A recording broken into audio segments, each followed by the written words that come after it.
instrument here is called a continuum, and it's a beautiful, initially I thought of it as a ribbon controller, but it's polyphonic. So you can play one note per finger, and beautiful touch sensitivity.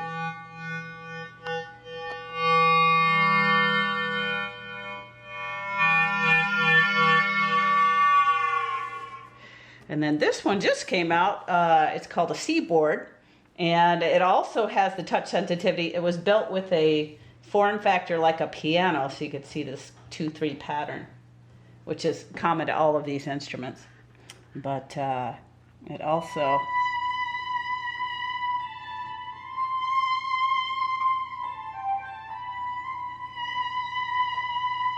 has a touch sensitivity, but much lower resolution of pitch. With this one, it's seamless.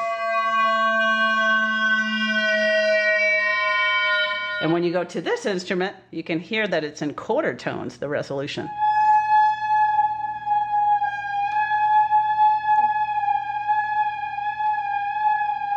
So as you're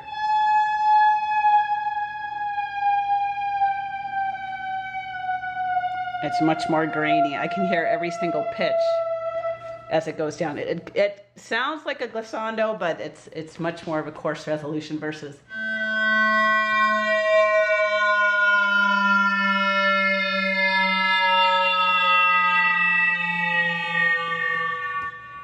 that one, which just sounds much more full to me. The difficulty with this instrument is that trying to play a flat surface and keep your fingers in alignment to play things, the pitches you want to play, it's very difficult. You really have to use your eye and your ear.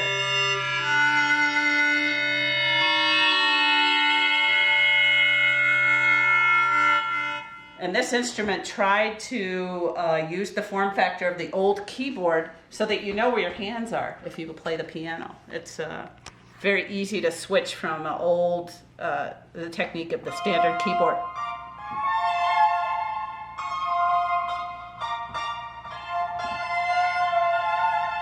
But the trade-off is that you're locked into that kind of a system with 12 pitches, maybe 24 pitches per octave.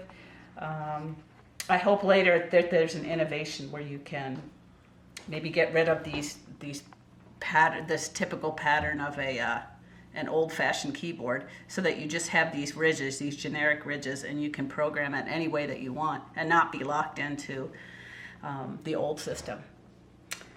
In response to a lot of people that have been asking what in the world is going on over here in my little laboratory, I wanted to try to give a little bit of background of the developments as I see them for music in the future, and how I kind of went from 12 pitches per octave to 106.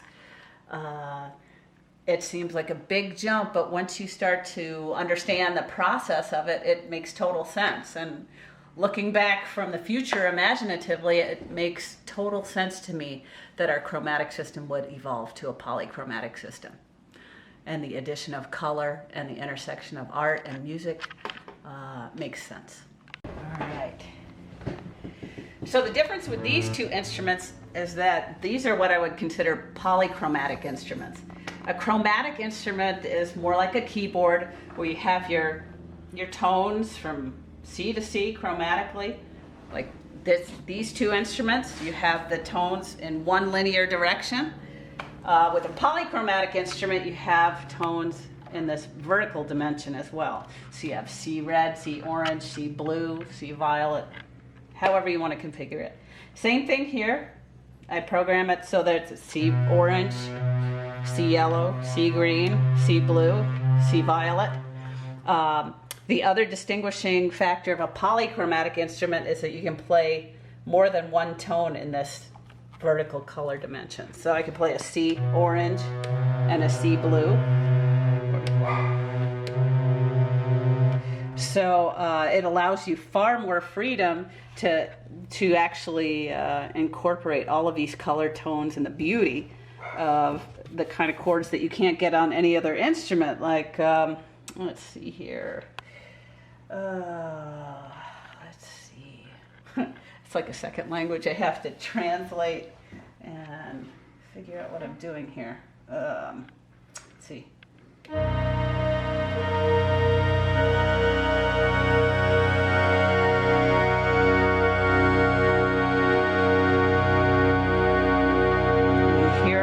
The sound of them. To me, it's like colors and shapes that evolve over time.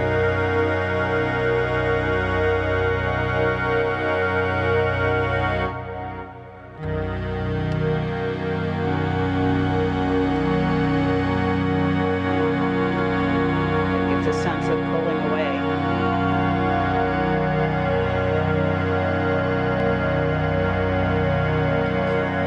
So the thing that's captivating about this instrument is that it just, the sounds that it unlocks, the shapes, the colors, we don't really have words for it, but in the ear, it's beautiful, and it's something you've never heard before or can never hear on a traditional keyboard layout. So for me, that's where the future lies, and that's why I do all my sketch compositions, and I write them down in music notation and in kind of a hybrid tab notation like this here, because generally tab is thought of as telling you how to play something without telling you the notes.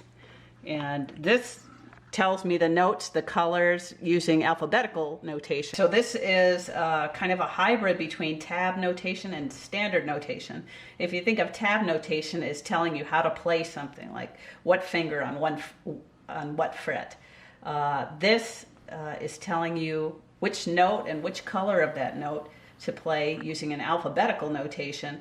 And then it also tells you how to play it on this keyboard with a layout so that it incorporates both. And then I also translate this into polychromatic music notation, which is standard notation with the colors added and some symbols. There was a big jump between 12 pitches per octave and 106. But for me, the big breakthrough was to think of it polychromatically in terms of color.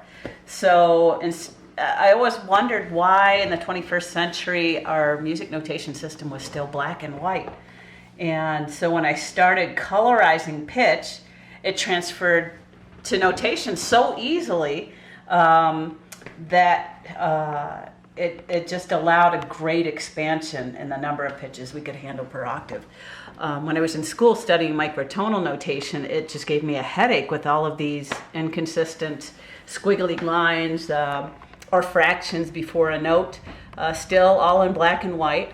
And to me, it's this wonderful convergence of music and visual art to open up a system from black and white chromatic systems, like looking at a piano and the black and white keys, moving into a whole nother dimension of color. And that's the way with this tonal plexus the keyboard is programmed.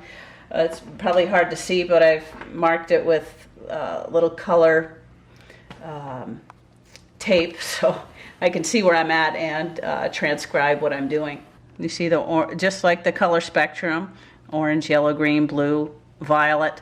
And the way that it's programmed is these are a fifth apart. That's the interval of a perfect fifth. So you have green here and a green with a dot, yellow here, yellow dot, orange, orange dot. And then as we go up, the fifths are above.